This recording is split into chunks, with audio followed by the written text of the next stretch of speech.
আউযু বিল্লাহি মিনাশ শাইতানির রাজিম। বিসমিল্লাহির রহমানির রহিম।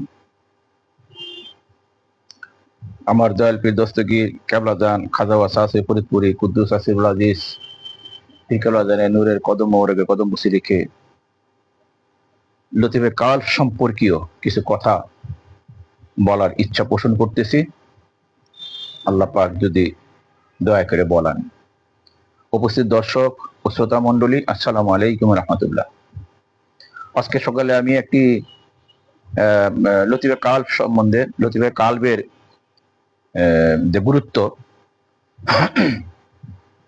এবং তার ফাংশন সম্বন্ধে 2-4 লাইন লিখে পোস্ট করেছি। তো সেই সুবাদে কিছু বলার প্রয়োজন মনে করি বিধায় আমি আজকে এই অসময় লাইফে আসলাম, সকাল সকাল লাইফে আসলাম। কারণ সারাদিন ব্যাখ্যা বিশ্লেষণ করলো আপনি জিনিসটা ধরতে পারবেন না, অথবা আপনার মনের মাঝে থাকবে না, হৃদয়ে অঙ্কিত হবে না, হৃদয়ে ডাউনলোড হবে না, হৃদয়ের মাঝে সেভ হবে না। কারণ আপনার থাকতে হবে ইচ্ছা, একাগ্র ইচ্ছা থাকতে হবে। আপনার মাঝে থাকতে হবে তাড়না, জানার ইচ্ছা, তাড়না, গভীরভাবে আপনাকে আকৃষ্ট হতে হবে। আমি যা বলতেছি ধর্মের সম্বন্ধে, ধর্মের জ্ঞানের সম্বন্ধে আপনাকে আকৃষ্ট হতে হবে। আপনি শুধু আপনার ধর্মের পার্টটা শুধু আলেমুল আমাদের উপরে রেখে দিবেন, অথবা আপনি মুর্শিদের উপর রেখে দিবেন, তা হয় না। আপনার খাবারটা আপনারই খেতে হবে। আপনার খাবারটা মুখে দিয়ে আপনাকে চিবাইতে হবে এবং খাইতে হবে। ইভেন আপনার প্রস্রাব পায়খানাটা আপনারই করতে হবে। আপনার সংসারের রুজি উপার্জন করে আপনাকে চালাইতে হবে। এখানে কেউ আপনাকে সাহায্য করতে আসবে না, আনলেস আনটিল মহাবিপদে যদি পড়েন। আর যদি কোনো দয়ালু কেউ থাকে ভাই বাজারের মধ্যে, বন্ধু বান্ধবের মধ্যে, হয়তো সাহায্য পাবেন, তাও তকদিরে থাকতে হবে। তার আজকের কথা হইল গিয়া লতিফে কালবের যে ব্যাখ্যা বিশ্লেষণ আমি করছি, এখান থেকে আমি 2-4টা কথা বলবো। কথাগুলির মধ্যে হলো গিয়া আমি আপনাদেরকে জিজ্ঞাসা করতে চাই যে আপনারা যে আমল নামা বলতেছেন, যে আমল নামা নিয়ে হাসরের মাঠে উঠবেন বা কিয়ামতের সময় উঠবেন, সে আমল নামাটা কোথায় থাকে? এটা আপনাদের সকলের কাছে প্রশ্ন। আপনি যে আমল করতেছেন এগুলো গিয়ে কোথায় থাকে, কোথায় লিপিবদ্ধ আমল নামা? আচ্ছা, আমল নামা কি? আমল নামাটা থাকে কোথায়?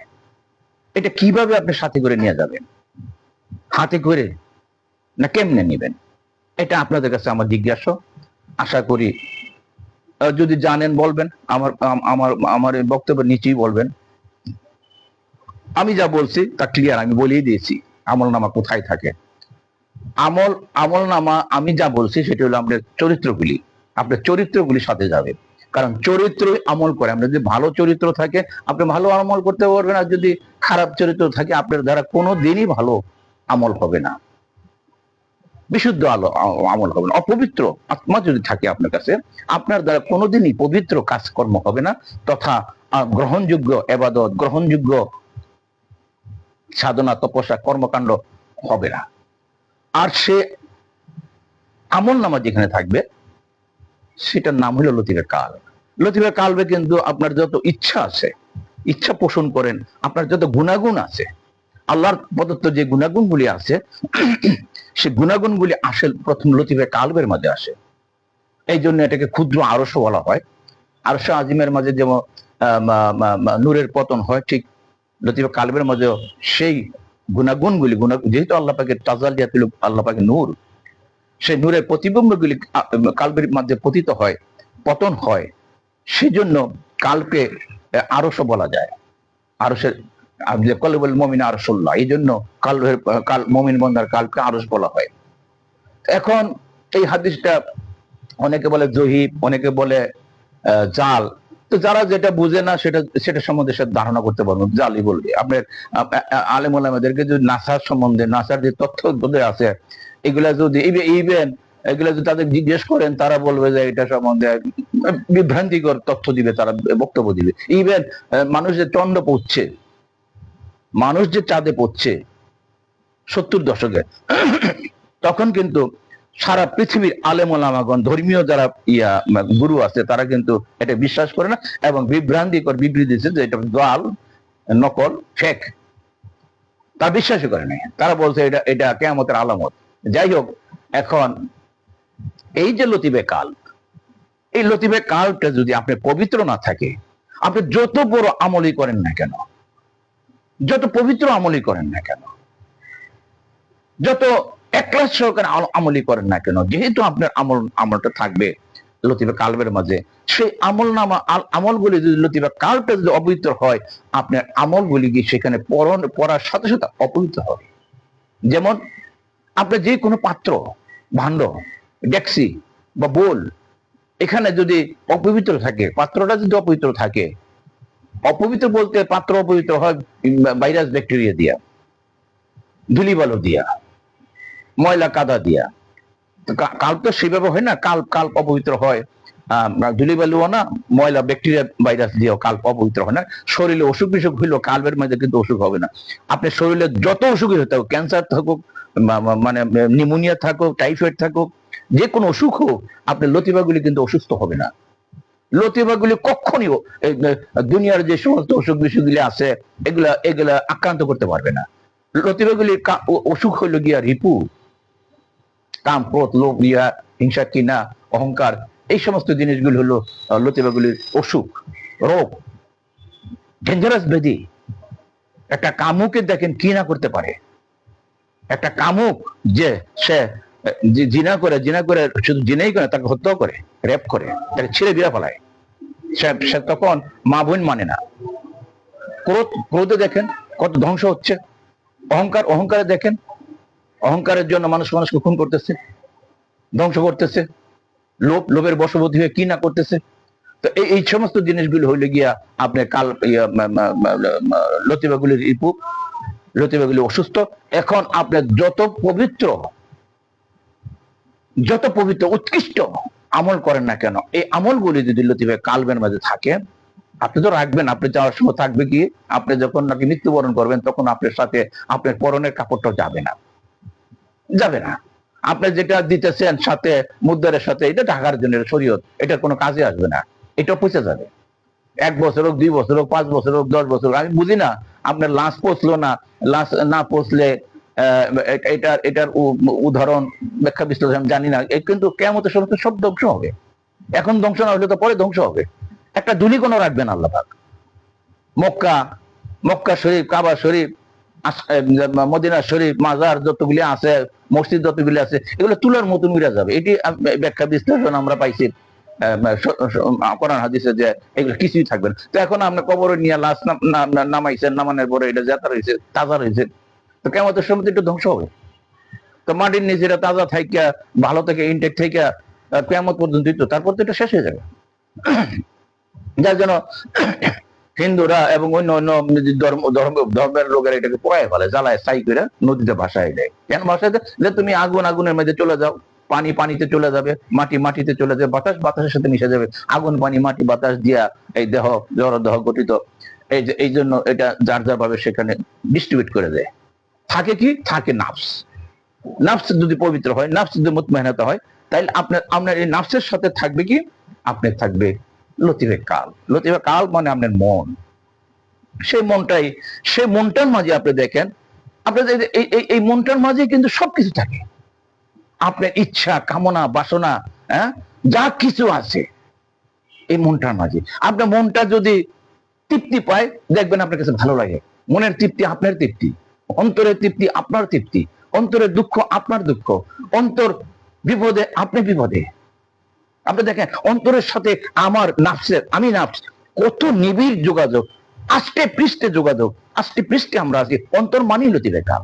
এই অন্তরের মাঝে আমার থাকে সবকিছু। অন্তর হইল একটা রাজ্য, আগেও বলছি যে তরিকত জগৎ, অন্তর হইল লতিফে কাল, হইল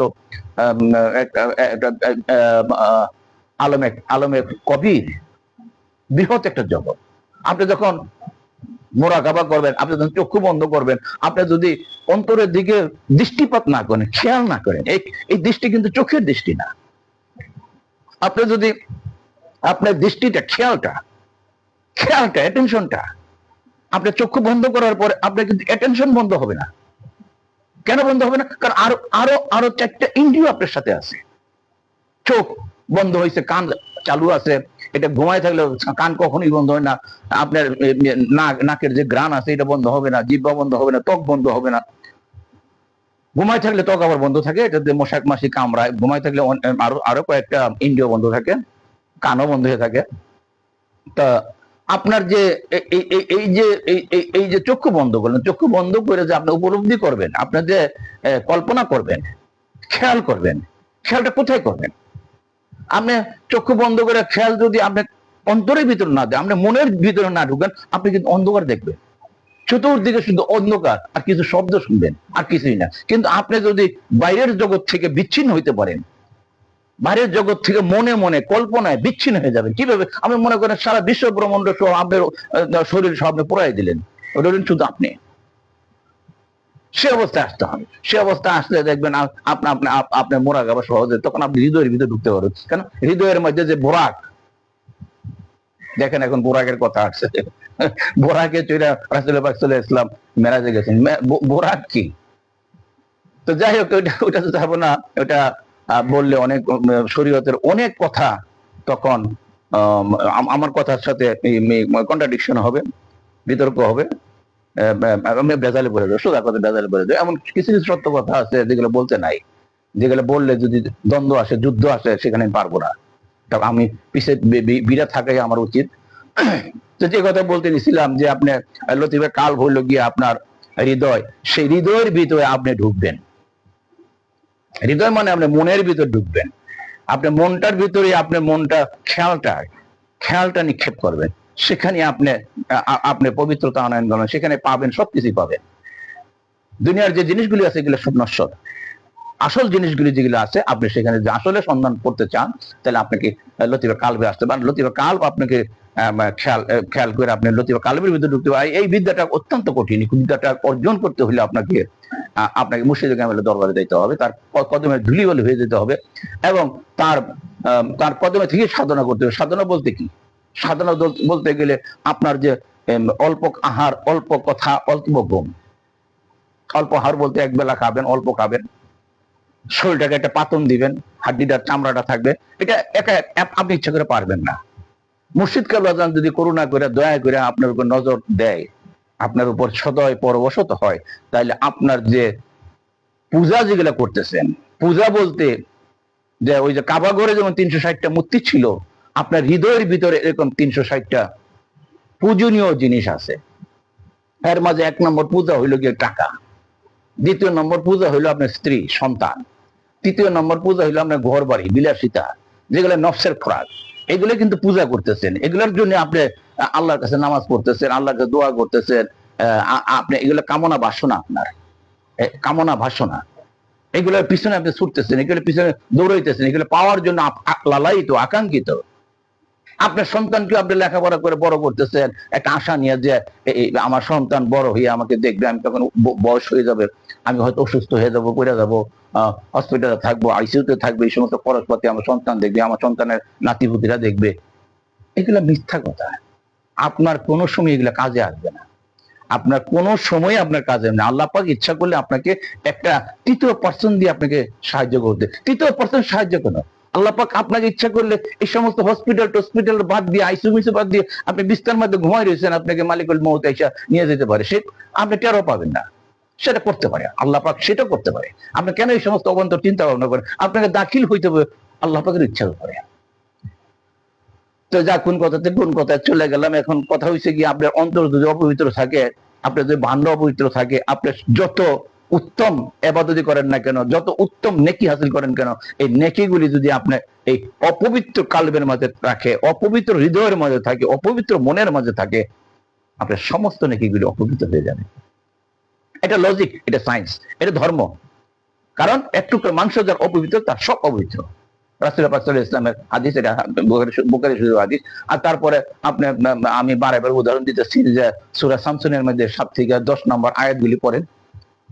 যে কালকে অন্তরকে হেফাজত করতে পারলো, পরিশুদ্ধ করে রাখতে পারলো, সে কামিয়াবি হলো।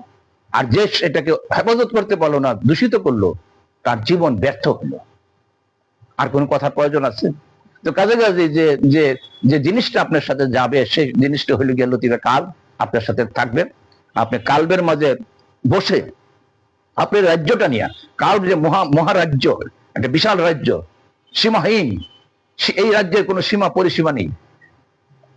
আল্লাহ পাকের রাজ্য যতটুকু বড়, আপনার কালবের রাজ্যটুকু ঠিক ততটুকু আপনাকে আল্লাহ পাক দান করছেন। এটা আপনার নিজস্ব রাজ্য না, আল্লাহ পাক আপনাকে দান করছেন। আপনি আপনি এখানে বাসাই করার জন্য, এখানে আনন্দ ফুর্তি করার জন্য, এখানে উপভোগ করার জন্য, এখানে শান্তি পাওয়ার জন্য, এখানে জীবনযাপন করার জন্য বাদশা হিসেবে। প্রজা থাকবে আপনার 33 কোটি লোক, আগেও বলছি, আরো থাকতে পারে, সেটা আল্লাহ পাকের ইচ্ছা। আপনি কি কি জিনিস দান করলো আল্লাহ পাক, সেগুলো আপনি আপনার মালিক হবেন। তো এখন সেই লতিফে কাল আপনার সাথে যাবে। লতিফে কালবে, আপনি তো দুনিয়াতে যখন নাকি আপনি দেহ ত্যাগ করবেন, আপনার সাথে কিন্তু আর কিছুই যাবে না, একমাত্র থাকবে লতিফে কাল, যেটি আমি পোস্টের মাঝে বলছি। এবং সেই লতিফে কালবের আপনার সাথে আপনার যে পরনের কাপড়, সেটাও যেতে বাদ যাবে না। যত কিছু ভালোবাসছেন, টাকা পয়সা, অর্থ করি, গাড়ি গাড়ি যা কিছু করছেন, এগুলো কিচ্ছু নিতে পারবে না। এগুলো আপনার মরার সাথে সাথে এগুলা আপনার ওই যে খতিয়ান টতিয়ান বদলাইয়া, হ্যাঁ, এটা উত্তরাধিকার সূত্রে আপনি দেখবেন পর্চা বদলাই গেছে, নামজারি আরেকজনের নামে হয়ে গেছে, সবকিছু, তাই না? তো এখন এই যে যাবে লতিফে কালবের মধ্যে থেকে আপনি যাবেন, আপনাকে এখান থেকে আপনি মানে নাফস, তো এখান থেকে আপনি তো আলমে আমর চিনেন না, যে উদ্ধর জগতের যে নূর জগৎ আছে, আলমে আমর মানে হুকুমের জগৎ, আল্লাহ পাকের হুকুমের জগৎ, যেখান থেকে আল্লাহর স্টেট পরিচালনা করেন, সমস্ত আলমগুলি পরিচালনা করেন, সে আল্লাহ পাকের হুকুমের জগৎটার তো আপনি চিনেন না। সেখানে তো আপনি যেতে হবে, কারণ সেখান থেকে আপনাকে বের করে দুনিয়াতে পাঠানো হয়েছে। সেখানে যেতে হলে আপনি কিভাবে যাবেন? সেখানে নিয়ে যাবে লতিফে রুহু। লুহু হইল পথ প্রদর্শক, সেখানে নিয়ে আপনাকে হুকুমের জগতে নিয়ে আপনাকে ছেড়ে দিবে। আপনার সাথে অবশ্যই বন্ধুত্ব হবে, রুহের সাথে নাফসের বন্ধুত্ব হয়। বন্ধুত্ব কার সাথে হয়? রুহের সাথে নাফসের বন্ধুত্ব হয়।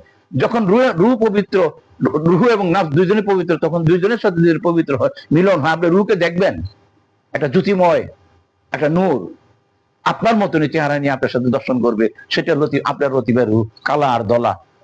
এই নাফস আর রুহের যেদিন মিলন হয়, সেটি উরুস। সেই দিনটাকে উরুস সাব্যস্ত করা হয়। মিলনের উরুস মানে মিলন, সেই জিনিসটাকে তরিকতের জগতে উৎসব পালন করা হয়, যে নাফস আর রুহের মিলন হয়েছে। তবে সাধারণত ওলি আল্লাহরা ওফাত যায়, মুমিন যখন ওফাত দেয়, তখন বলা যায় যে রুহের সাথে তখন তার সাক্ষাৎ হয়, কারণ রুহ তাকে নিয়ে যাবে। অনেকে বাস্তব জীবনে রুহের সাথে পরিচয় হয়, সাক্ষাৎ হয়, কোলাকুলি হয়, দেখা হয়, সাক্ষাৎ হয়, কথাবার্তা হয়। আমার অনেকের আবার ওফাতের পরে হয়। ওফাতের পরে রুহ আইসা বলছে, আসো আসো বন্ধু, তুমি আসো। তাকে নিয়ে তখন সেই সেই সেই রুহুই হলো গিয়া আপনার, আপনি বোরাক বলতে পারেন, বা জিব্রাইল আমি বলতে পারেন, রুহ জিব্রাইল, রুহ আল্লাহর হুকুম, রুহ আমার রবের হুকুম, অনেক কিছু এটার নাম আছে। তো সেই রুহুই আপনাকে নিয়ে যাবে আলমে আমরের মাঝে।